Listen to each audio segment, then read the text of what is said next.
Hello friends, എല്ലാവർക്കും നമസ്കാരം. നമ്മുടെ ഇഷ്ട പരമ്പരയുടെ വരാൻ പോകുന്ന ചില വിശേഷങ്ങളിലേക്ക് ഏവർക്കും സ്വാഗതം. അങ്ങനെ ആനന്ദ് തെളിവ് സഹിതം ഉദയഭാനുവാണ് കള്ളനെന്ന് ദേവമംഗലത്ത് എല്ലാവരെയും ബോധ്യപ്പെടുത്തുകയാണ്.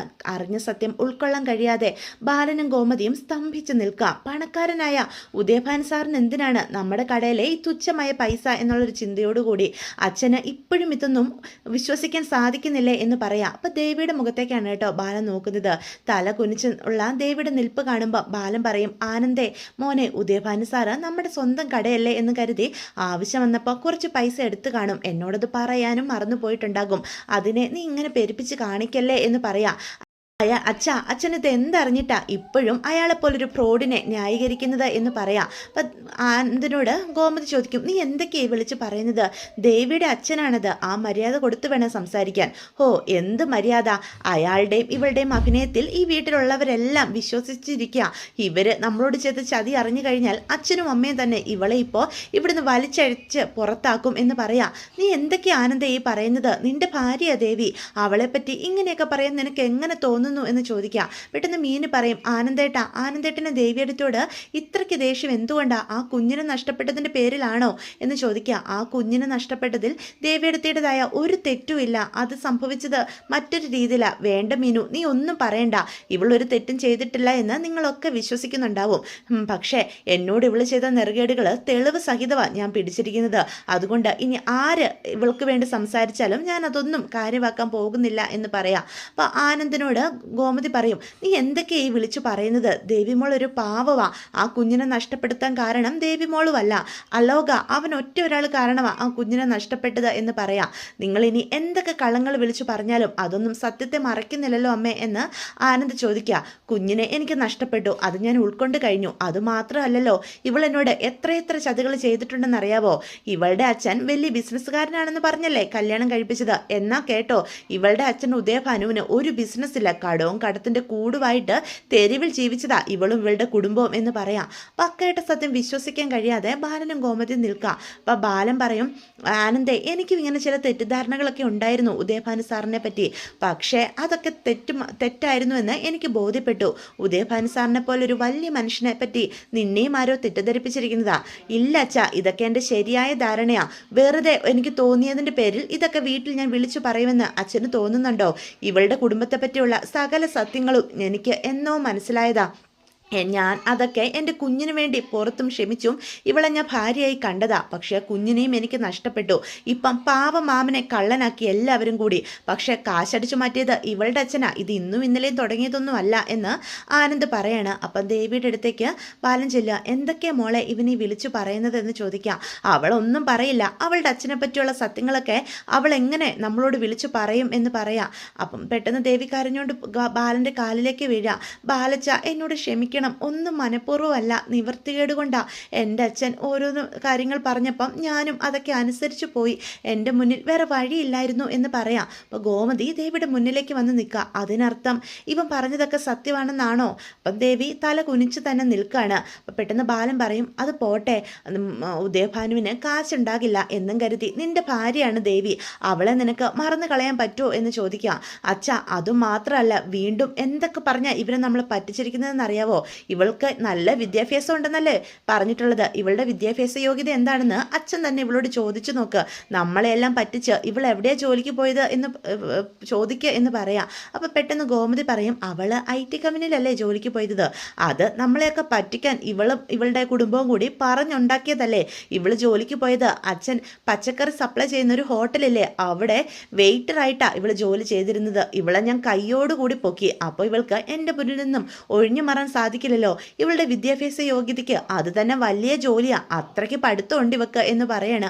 അത് കേൾക്കുമ്പോഴത്തേക്കും ഇതൊന്നും വിശ്വസിക്കാൻ കഴിയാതെ ബാലൻ ദേവിയുടെ മുന്നിലേക്ക് നിൽക്കുക. എന്താ മോളെ ഇതൊക്കെ? നീ എത്ര വരെ പഠിച്ചു എന്ന് ചോദിക്കുക. ബാലച്ച, ഞാൻ +2 വരെ പഠിച്ചിട്ടുള്ളൂ എന്ന് പെട്ടെന്ന് ദേവി പറയാണ്. അപ്പം നമ്മുടെ മീനുവിന് ഇതൊന്നും വിശ്വസിക്കാൻ കഴിയാതെ മൂക്കത്ത് വിരൽ വെക്കുക. മീനു മാത്രമല്ല, നമ്മുടെ മിത്രയും എന്തൊക്കെയാണ് ഇവിടെ സംഭവിക്കുന്നതെന്നറിയാതെ എല്ലാവരും പരസ്പരം നോക്കുക. എന്തിനാ മോളെ ഞങ്ങളോട് ഇങ്ങനൊരു ചതി ചെയ്തത് എന്ന് ബാലൻ ചോദിക്കുകയാണ്. എൻ്റെ മുന്നിൽ വേറെ വഴിയുണ്ടായിരുന്നില്ല. ഈ കല്യാണം എങ്ങനെയെങ്കിലും നടത്താനായിട്ട് അച്ഛൻ ഓരോരോ കള്ളങ്ങൾ പറഞ്ഞു. അതൊക്കെ പിന്നീട് കള്ളമാണെന്ന് പറയാനുള്ള ധൈര്യം എനിക്കുണ്ടായിരുന്നില്ല. ഈ വീട്ടിലെ മരുമകളായി വന്നപ്പോൾ ഇവിടെ ഉള്ളവർ എനിക്ക് തന്ന സ്നേഹം അത് നഷ്ടപ്പെടുത്താൻ ഞാൻ ആഗ്രഹിച്ചില്ല എന്ന് പറയാം. അപ്പം ബാലനാണെങ്കിൽ ദേവിയോട് ഇപ്പോഴും സ്നേഹം തന്നെയാണ്. പക്ഷേ ഗോമതിക്ക് ഇതൊന്നും വിശ്വസിക്കാൻ സാധിക്കില്ല. നിന്നോട് ഇത്രയേറെ സ്നേഹവും പരിഗണനയും കാണിച്ച ഞങ്ങളോട് ഇങ്ങനെ കള്ളങ്ങൾ ചെയ്യാൻ എങ്ങനെ തോന്നി ദേവി? നീ ഞങ്ങളോട് കാണിച്ചത് എത്രയും കള്ളമായിരുന്നല്ലേ എന്ന് പറയാം. അമ്മേ, എൻ്റെ സ്നേഹത്തെ മാത്രം നിങ്ങൾ ചോദ്യം ചെയ്യരുത്. ഈ കുടുംബം എൻ്റെ കുടുംബമായിട്ട് ഞാൻ കണ്ടിട്ടുള്ളൂ. എൻ്റെ അച്ഛനും അമ്മയും കൂടപ്പറപ്പുകളും അങ്ങനെയും ഞാൻ കണ്ടിട്ടുള്ളൂ. ഇവളുടെ പൂങ്കണ്ണീരിൽ എൻ്റെ അച്ഛനും അമ്മയും വീഴുമായിരിക്കും. പക്ഷെ ഒരിക്കലും ഇനി ഇവളോട് ക്ഷമിക്കാൻ എനിക്ക് സാധിക്കില്ല. ഇന്നും ഇന്നലെയും തുടങ്ങിയതല്ല ഇവക്ക് ഈ കുടുംബത്തോടുള്ള ചതി. 100 കള്ളങ്ങൾ പറഞ്ഞ് ഈ കുടുംബത്തിലെ മരുമകളായിട്ട് ഇവൾ ജീവിച്ചു. എന്നിട്ടും ഇവക്ക് സത്യങ്ങളൊക്കെ ആരോടേലും പറയാൻ തോന്നിയോ? ഇല്ലല്ലോ. അതിനർത്ഥം എന്താ? ഇവക്കിവിടെ കള്ളങ്ങൾ കൊണ്ട് മഹാറാണി പോലെ ജീവിക്കണം. അതിനുവേണ്ടി എൻ്റെ ജീവിതം മുഴുവനും ഇവൾ നശിപ്പിച്ചു. ഇനി എനിക്കിവളെ വേണ്ട. ഇവളുടെ കൂടെ ഒരു നിമിഷം പോലും ജീവിക്കാൻ എനിക്ക് സാധിക്കില്ല എന്ന് ആനന്ദ് തീർത്ത് പറയാം. അത് കേൾക്കുന്ന ബാലൻ പറയും, ആനന്ദേ, നീ എന്തൊക്കെയായി പറയുന്നത്? അങ്ങനെ കടുത്ത തീരുമാനം എടുക്കാനൊന്നും പറ്റില്ല. ദേവി നിന്റെ ഭാര്യയാണ്. അത് നമുക്ക് അങ്ങനെ ഇല്ലാതാക്കുന്ന ബന്ധമാണോ എന്ന് ചോദിക്കുകയാണ് കേട്ടോ. അപ്പം ദേവിക്കാണെങ്കിൽ ബാലൻ്റെ മുഖത്തേക്ക് തലയുയർത്തി നോക്കാൻ പോലും സാധിക്കുന്നില്ല. ഇപ്പം പോലും ബാലച്ചൻ താൻ ഇത്രയും തെറ്റുകൾ ചെയ്തു എന്ന് മനസ്സിലാക്കിയിട്ട് പോലും തനിക്ക് വേണ്ടിയാണല്ലോ സംസാരിക്കുന്നത്. ഈ കുടുംബത്തോട് ഇത്രയും വലിയ നെറുകേട് ചെയ്യാൻ തനിക്ക് സാധിച്ചല്ലോ എന്നൊക്കെ ഓർത്ത് ദേവിക്ക് കുറ്റബോധം കൊണ്ട് നീറി നിൽക്കുകയാണ് കേട്ടോ. പെട്ടെന്ന് ഗോമതിയുടെ കൈകളും ദേവി മുറുകെ പിടിക്കുക. ഒന്നും മനഃപൂർവ്വം അല്ലമ്മേ, എൻ്റെ നിവർത്തികേട് കൊണ്ടാ. ആദ്യം 100 കള്ളങ്ങൾ പറഞ്ഞു. പിന്നീട് ആ ഓരോ കള്ളങ്ങളും സത്യമാണെന്ന് സ്ഥാപിക്കാൻ അതിനു മുകളിൽ വീണ്ടും വീണ്ടും 100,000 കള്ളങ്ങൾ. അങ്ങനെ കള്ളങ്ങളിൽ മേലുള്ള ഒരു ജീവിതമായിരുന്നു എൻ്റേത്. എന്ന് വേണമെങ്കിലും ഇതൊക്കെ തകർന്ന് തരിപ്പണമാകുമെന്ന് എനിക്കും അറിയായിരുന്നു. പക്ഷെ ഒന്നും മനഃപൂർവ്വമല്ല, എൻ്റെ ഗതികേട് കൊണ്ടാ. ആരും എന്നെ ശപിക്കരുത്. നിങ്ങളെ ആരും ചതിക്കണമെന്ന് ഞാൻ ഒരിക്കലും കരുതിയിട്ടില്ല എന്ന് പറയണ. പിന്നെ സത്യമായിട്ടും അച്ഛന ആ കാശെടുത്തതെന്ന് എനിക്കറിയില്ലായിരുന്നു. മാമനെ ഒരിക്കലും ഞാൻ മനഃപൂർവ്വം കള്ളനാക്കിയിട്ടില്ല. എൻ്റെ കൂടപ്പിറപ്പിനെ പോലെ ഞാൻ മാമനെ കണ്ടിട്ടുള്ളൂ എന്ന് പറയാം. പെട്ടെന്ന് ഗോമതി ചോദിക്കും, ഇത്രയൊക്കെ കള്ളത്തരങ്ങൾ ചെയ്യുന്ന നിന്റെ അച്ഛനാണ് ആ കാശെടുത്തതെന്ന് വെറുതെ പോലും നിനക്ക് തോന്നിയില്ലേ ദേവി എന്ന് ചോദിക്കാം. അപ്പം ദേവിയാണ് തല കുനിച്ച് നിൽക്കുകയാണ്. ഞങ്ങളോട് ഇങ്ങനെയൊക്കെ ചെയ്യാൻ നിനക്ക് എങ്ങനെ തോന്നി? നിന്നെ ഒരു മരുമകളായിട്ടാണോ? എൻ്റെ സ്വന്തം മകളായിട്ടല്ലേ നിന്നെ ഞാൻ കണ്ടിട്ടുള്ളൂ. ആ എന്നോടെങ്കിലും നിനക്ക് സത്യങ്ങൾ തുറന്നു പറയായിരുന്നു. ഇത്രയും വലിയൊരു ഷോക്ക് ഞങ്ങൾക്ക് ആർക്കും ആയി തീരില്ലായിരുന്നു. നിന്നെയും നിന്റെ കുടുംബത്തെയും എത്രമാത്രം വിശ്വസിക്കുകയും സ്നേഹിക്കുകയും ചെയ്തവരാ ഇവിടെയുള്ള എല്ലാവരും എന്ന് പറയാണ് കേട്ടോ. അപ്പോൾ ബാലന് താൻ ശരിക്കും ചതിക്കപ്പെട്ടു എന്ന് ഇപ്പോൾ ബോധ്യപ്പെട്ടിരിക്കുകയാണ്. ദേവി തന്നെ എല്ലാം സത്യങ്ങളാണെന്ന് പറഞ്ഞിരിക്കുന്നു. ഉദയഭാനു തന്നെ എത്ര വിദഗ്ധമായിട്ടാണ് പറ്റിച്ചിരിക്കുന്നത്. താൻ ഏറ്റവും കൂടുതൽ സ്നേഹിച്ച തൻ്റെ മരുമകൾ തന്നെ പറ്റിച്ചല്ലോ എന്നൊന്നും വിശ്വസിക്കാൻ കഴിയാതെ ബാലനും അവിടെ തകർന്ന് നിൽക്കുകയാണ് കേട്ടോ. അപ്പോൾ ആനന്ദ് സംസാരിക്കും, എനിക്കിനി ദേവിയോടൊപ്പം ഒരു ദാമ്പത്യ ജീവിതം മുന്നോട്ട് കൊണ്ടുപോകാനായിട്ട് സാധിക്കില്ല. എനിക്കിവളെ വേണ്ട. എൻ്റെ കൺമുന്നിൽ പോലും ഇവളെ ദയവ് ചെയ്ത് കാണരുതെന്ന ഞാൻ ആഗ്രഹിക്കുന്നത്. 100 കള്ളങ്ങൾ പറഞ്ഞ ഇവൾ എൻ്റെ കൂടെ ഇത്രയും കാലം ജീവിച്ചു. ഇനി വേണമെങ്കിൽ എന്നെ പച്ചയ്ക്ക് കൊല്ലാനും ഇവൾ മടിക്കില്ല. ഇവളുടെ നേട്ടങ്ങൾക്ക് വേണ്ടി ഇവളും ഇവളുടെ ഫ്രോഡ് അച്ഛനും കുടുംബവും എന്ത് നെറുകേട് വേണമെങ്കിലും ചെയ്യും എന്ന് പറയാം. അത് കേൾക്കുന്ന ദേവി ആനന്ദിൻ്റെ കാലിലേക്ക് വീഴാ. എന്തൊക്കെ ആനന്ദേട്ട ഈ വിളിച്ച് പറയുന്നത്? എൻ്റെ ആനന്ദേട്ടനെ ഞാൻ ആത്മാർത്ഥമായി തന്നെയാണ് പ്രണയിച്ചത്, സ്നേഹിച്ചത്. പക്ഷേ ആനന്ദേട്ടനെ കൊല്ലുമെന്നൊന്നും ഇങ്ങനെ പറയല്ലേ ആനന്ദേട്ട. കള്ളങ്ങൾ പലതും ഞാൻ പറഞ്ഞിട്ടുണ്ട്. അതൊക്കെ എൻ്റെ നിവർത്തികേട് കൊണ്ടാണ്. ആനന്ദേട്ടനും അതറിയാവുന്നതല്ലേ എന്ന് ചോദിക്കുക. എൻ്റെ അച്ഛനും എൻ്റെ കുടുംബവും ഞാനും ചെയ്ത എല്ലാ തെറ്റുകൾക്കും ഞാൻ ക്ഷമ ചോദിക്കുക എന്നും പറഞ്ഞ് ദേവി എല്ലാവരുടെ മുന്നിൽ തല കുനിച്ചു നിന്ന് കരയാണ് കേട്ടോ. ദേവിയുടെ ആ അവസ്ഥ കാണുമ്പം എല്ലാവർക്കും സഹതാപം തോന്നുന്നുണ്ട്. മീനുവിനും മിത്രയ്ക്കും അനുവിനും ഒക്കെ പാവം തോന്നുന്നുണ്ട് കേട്ടോ. ദേവിയെടുത്തി ഒരുപാട് മാറി. ഈ കുടുംബത്തിൽ മരുമകളായി തങ്ങൾക്കെല്ലാവർക്കും ഒരു ഏടത്തിയുടെ തരണ്ട സകല സ്നേഹവും തന്നു തന്നെയാണ് ഇത്രയും നാളും ഇവിടെ ജീവിച്ചതെന്ന് അവർക്കെല്ലാം അറിയാലോ. പെട്ടെന്ന് മീനു പറയും, ആനന്ദേട്ട ഇത്രയും കടുത്ത തീരുമാനമൊന്നും എടുക്കരുത്. ദേവിയെടുത്തിടെ അച്ഛനും അമ്മയും ചെയ്ത തെറ്റുകൾക്ക് ആ പാവം എന്ത് പഴിച്ചു?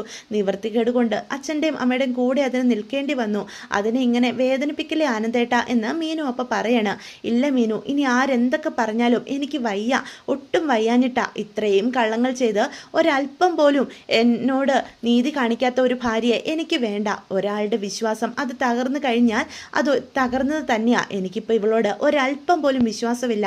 ഏതൊരു ബന്ധത്തിൻ്റെയും അടിസ്ഥാനം വിശ്വാസമാണ്. അത് നഷ്ടപ്പെട്ടിട്ട് പിന്നെ എന്തിനാ നമ്മൾ ജീവിക്കുന്നത് എന്ന് ചോദിക്കുകയാണ് കേട്ടോ.